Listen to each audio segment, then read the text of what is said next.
तूफान क्लब की इमारत ही हमारा घर थी। जब हम घर पहुंचे तो उस्ताद हमारा इंतजार कर रहा था। उसने हमारे इंतजार में अभी तक खाना भी नहीं खाया था। मगरिस ने उसे बताया कि हम लोगों ने खाना बाहर ही खा लिया है। मैंने घर वापस आते हुए मगरिस को मना कर दिया था कि वो गाड़ी रुकने वाली बात का किसी से भी जिक्र ना करे, वरना लोग मेरे बारे में तरह तरह की क्या सराहियां शुरू कर देंगे। मगरिस ने इस बात का तज़किरा उस्ताद से नहीं किया। अलबत्ता उसने ताम खाने में अर्तनूस और तारूना के साथ हमारी मुड भीड़ की इत्तला उस्ताद को दे दी। उस्ताद ने पूरी बात सुनने के बाद कहा, शहजोर तुम अब तूफान क्लब से वाबस्ता हो। तूफान क्लब का नाम अब तुम्हारा नाम का एक जुज बन गया है। मैंने इस क्लब को बड़ी मेहनत और जाफशानी के साथ कायम किया है और अपने खून से इन लोगों की परवरिश और तरबियत की है जो इस क्लब से वाबस्ता है। मुझे ये क्लब दुनिया की हर शय से ज़्यादा अजीज़ है। मैं तुमसे दरख्वास्त करता हूँ कि जवानी के जोश में कोई ऐसा गलत कदम ना उठाना जिससे क्लब को कोई नुकसान पहुँचे। मुझे अपनी कोई परवाह नहीं, लेकिन मैं इस क्लब को अपने मरने के बाद भी फलता फूलता देखना चाहता हूँ। मैं अब तेज़ी से बूढ़ा हो रहा हूँ और मालूम नहीं कब देवता मुझे आसमान पर बुला ले। मुझे अपनी ज़िंदगी ही में अपना जानशी भी मुकर्रर करना है और हो सकता है कि नातूम और अशराम के दरमियान मुकाबले के बाद मैं कोई फैसला भी कर दूँ। उसने मानी के नज़रों से मुझे देखा और ज़रा रुक कर फिर कहने लगा, अर्तनूस बड़े असर सूख वाला आदमी है। वो गवर्नर का भाई होने के साथ साथ एक आला फौजी अफसर भी है और मैंने तो यहाँ तक सुना है कि मलका उसके हाल पर खुसूसी अनायत करती है। बहरहाल तुम इस शहर में नए हो, मैं तुम्हें मोहतात रहने का मशवरा दूंगा कि हमारे लिए तुम्हारी ज़िंदगी बड़ी कीमती है। अभी तो तुम्हारी तमाम सलाहियतों को उभरने का मौका ही नहीं मिला है। असल काम तो नातूम और अशराम के मुकाबले के बाद शुरू होगा और फिर आज से 6 माह बाद कौमी खेलों के मुकाबले होने वाले हैं जो साल में सिर्फ एक बार होते हैं और जिन्हें देखने के लिए बादशाह और मलका बजाते खुद तशरीफ लाते हैं। मैं तुम्हें एथेंस वालों के सामने इस अजीम हीरो के रूप में पेश करना चाहता हूँ। एक ऐसा हीरो जिसे गवर्नर का भाई खाने की कुर्सी से उठा दे और खुद वहां बैठ जाए। बेसाख्ता मेरे मुंह से निकल गया। मगरिस घबरा कर मुझे देखने लगा, लेकिन उस्ताद ने मेरे इस तंज का बिल्कुल बुरा नहीं माना, बल्कि वह मुस्कुरा कर कहने लगा, हुकूमत और अरकान हुकूमत के अहकामात की पाबंदी करना किसी तौहीन का बायस नहीं होता। तुम इस ख्याल को अपने दिल से निकाल दो। मेरा हरगिज ये मतलब नहीं है कि तुम अर्तनूस से डर जाओ।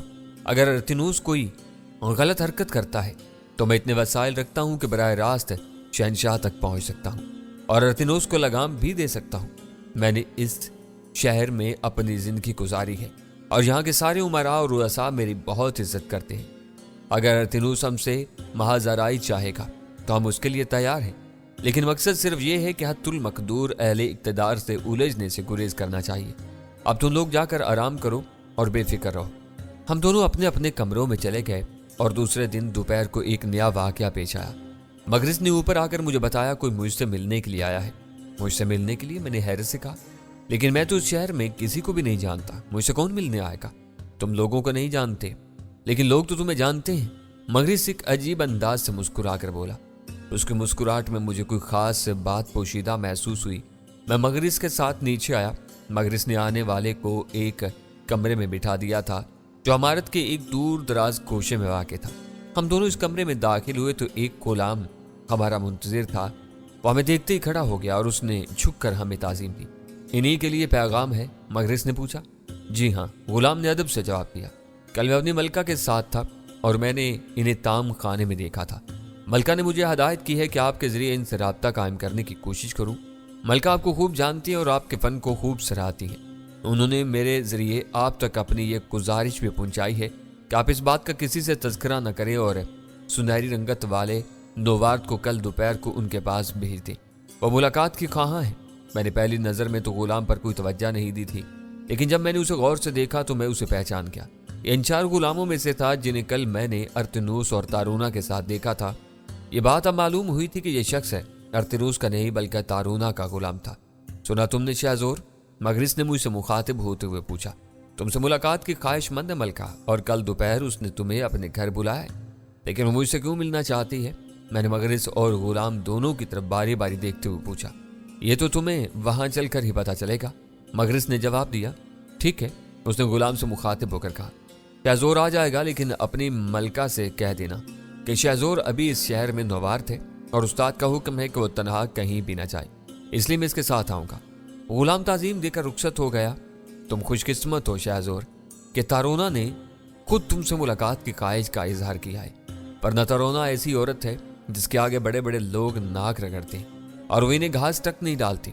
मुझे इस बात की कोई परवाह नहीं है और ना ही मैं उसकी इल्तफात का तलबकार हूँ, मगर तुम ये बताओ कि तुमने मेरे साथ जाने की शर्त क्यों रखी।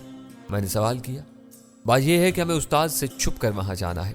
अगर उस्ताद को पहले से पता चल गया तो हरगिज हमें वहाँ जाने की इजाज़त नहीं देंगे, क्योंकि सबको मालूम है तारोना इन दिनों अर्तिनूस की मंजूर नज़र है और वो इस पर बेदुरेग रकम लुटा रहा है। अगर अर्तिनूस को ये बात मालूम हो गई कि तारोना ने किसी और में दिलचस्पी लेनी शुरू कर दी है तो इससे बड़ी गड़बड़ पैदा हो जाएगी और उस्ताद फिलहाल अपने लिए मुश्किलात मोल लेना नहीं चाहता। मैं तुम्हारे साथ इसलिए जाना चाहता हूँ, अगर कोई ऐसी वैसी सूरत-हाल पैदा हो जाएगी तो मैं इसे संभाल सकूं, क्योंकि तुम मसले से काम नहीं लेती। कल तुम ताम खाने में बिला सोचे समझे अर्तनूस से लड़ने के लिए तैयार हो गए, जबकि तुमको सब्र से काम लेना चाहिए था। मेरी मौजूदगी तुम्हें परेशानियों से दूर रखेगी। पहले तो मैंने सोचा था कि तारोना के गुलाम को यहाँ से भगा दूं, मगर फिर मैंने सोचा कि हो सकता है कि तारोना तुम तक पहुँचने के लिए कोई दूसरा तरीका तलाश कर ले और मुझे इल्म न होने पाए। बड़ी दूर दूर की बातें सोचा करते हो मगरिस, मैंने मुस्कुराते हुए कहा। खैर, अगर तुम मेरे साथ चलना चाहते हो तो तुम्हारी मर्जी। दूसरे दिन दोपहर को मैं और मगरिस तारोना के घर पहुंचे। उसका घर गोया जन्नत का नमूना था। आराम व आसाइश और आराइश की हर चीज उसके घर में मौजूद थी। घर के एक एक गोशे की सजावट पर खसूसी तवज्जो दी गई थी और इंसान जहां कहीं भी बैठ जाए फिर वहां से उठने को उसका जी नहीं चाहता था। तारोना ने मुस्कुराहटों के फूल निछावर करते हुए हमारा खैर मकदम किया। आज वो कल से भी ज्यादा हसीन नजर आ रही थी। उसने इस गजब का बनाव से इनकार किया था कि उसके चेहरे पर आंखें नहीं ठहरती थी। मैं और मगरिस दोनों हुस्न जमाल के इस बेमिसल पैकर को देखकर मबहूत हो गए। मगरिस ने तारोना से मेरे तारुफ कराते हुए बताया कि मैं ईथन से मैं नोवार्द हूँ और मैंने दोस्ताना मुकाबले में नातूम को हरा दिया है। अच्छा, तो वो तुम हो जिसने नातूम जैसे नामी करामी माहिर फन पहलवान को शिकस्त दी है? तारोना ने हैरत और खुशी के साथ पूछा।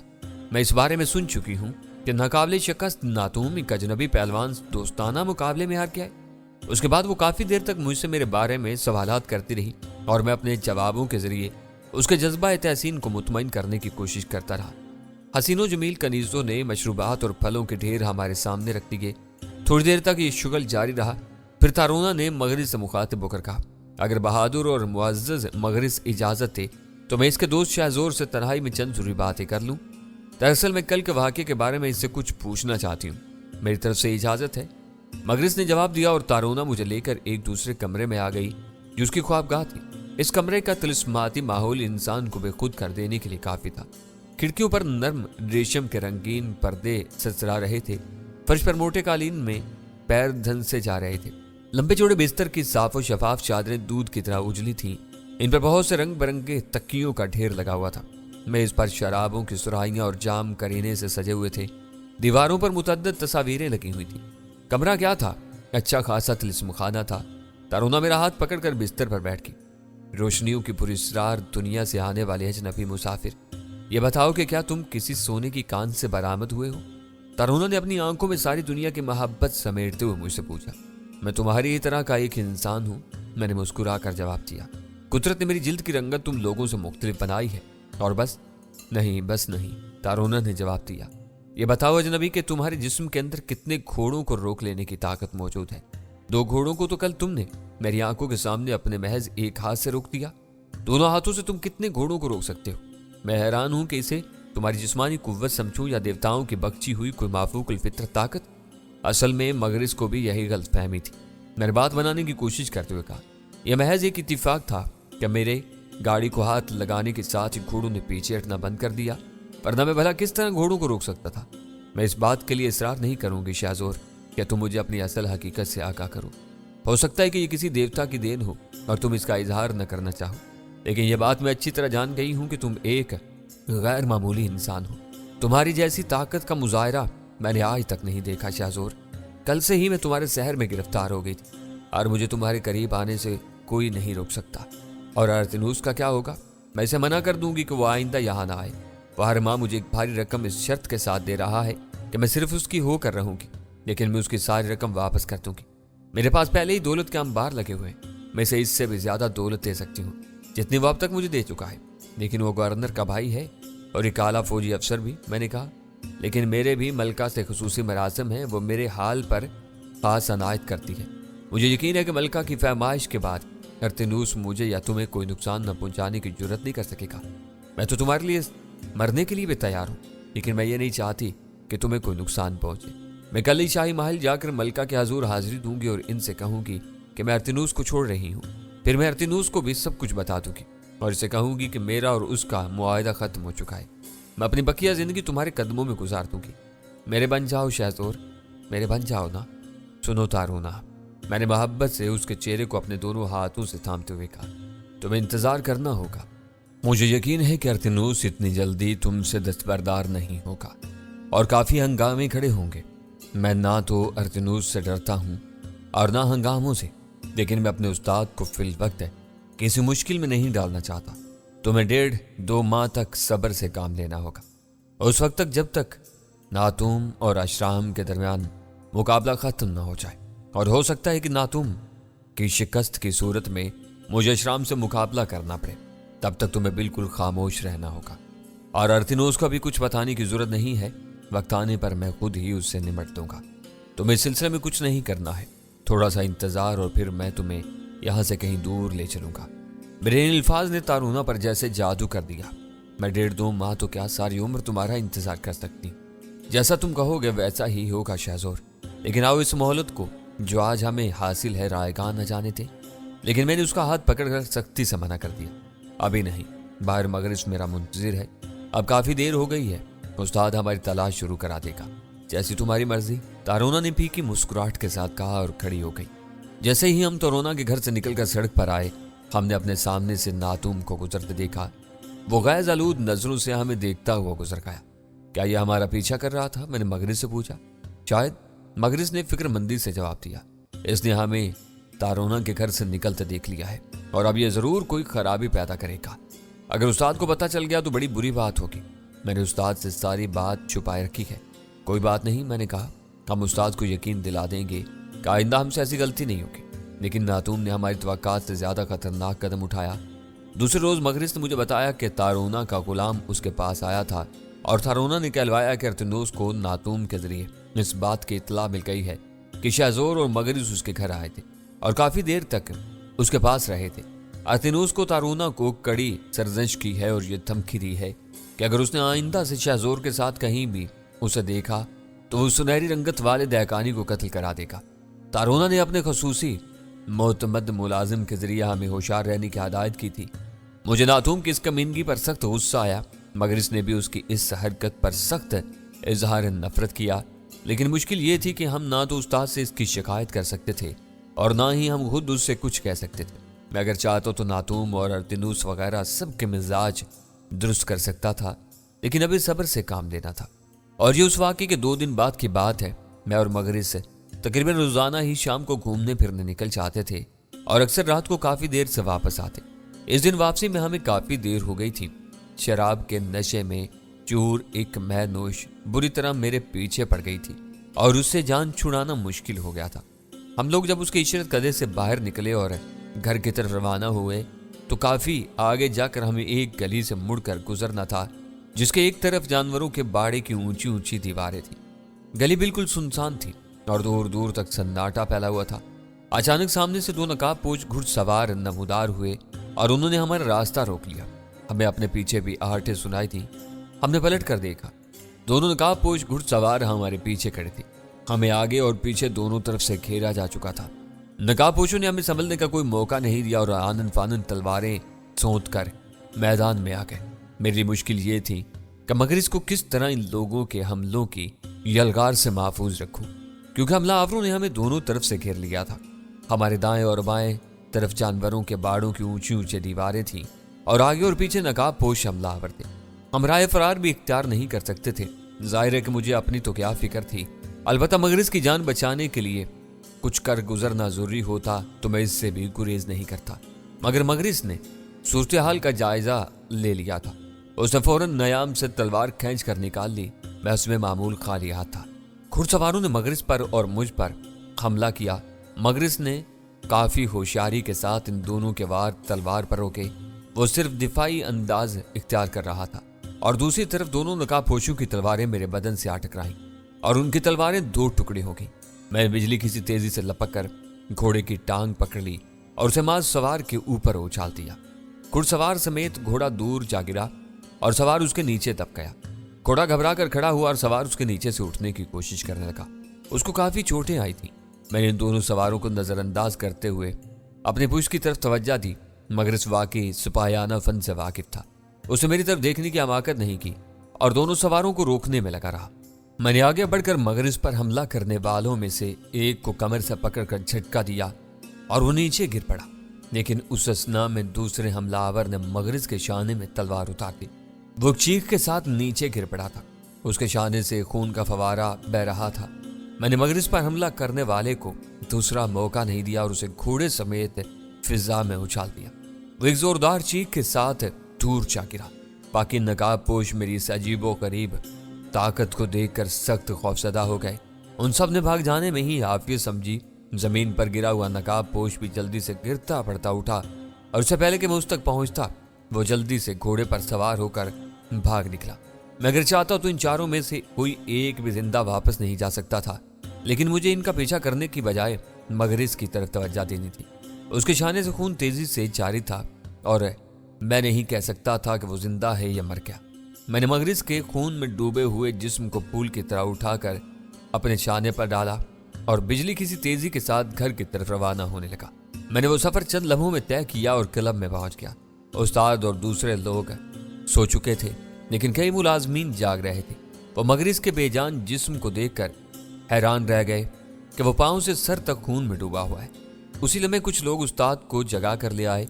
इस असना में मैंने मगरिस को आराम से बिस्तर पर डाल दिया था। वो जिंदा था और उसकी सांसें चल रही थी। उस्ताद सख्त परेशान हो गया।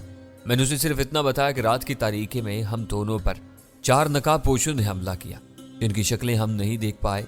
वो मुझे तो कोई नुकसान नहीं पहुंचा सके, लेकिन मगरिस को जख्मी करके भाग गए।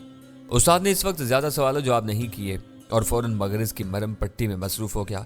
उसने इसी वक्त एक आदमी को एक डॉक्टर को बुलाने के लिए भेजा। उस्ताद के कहने के मुताबिक एथेंस का नामी करामी तबीब और जरा था। थोड़ी देर में मारीना लोस भी आ गया। उसकी आंखों में अभी तक नींद भरी हुई थी, लेकिन वो फौरन ही अपने काम में मसरूफ हो गया।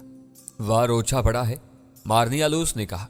मगरिस की जान भी बच जाएगी और इसका हाथ भी ठीक हो जाएगा। मुझे डर था कि कहीं हाथ काटना न पड़े।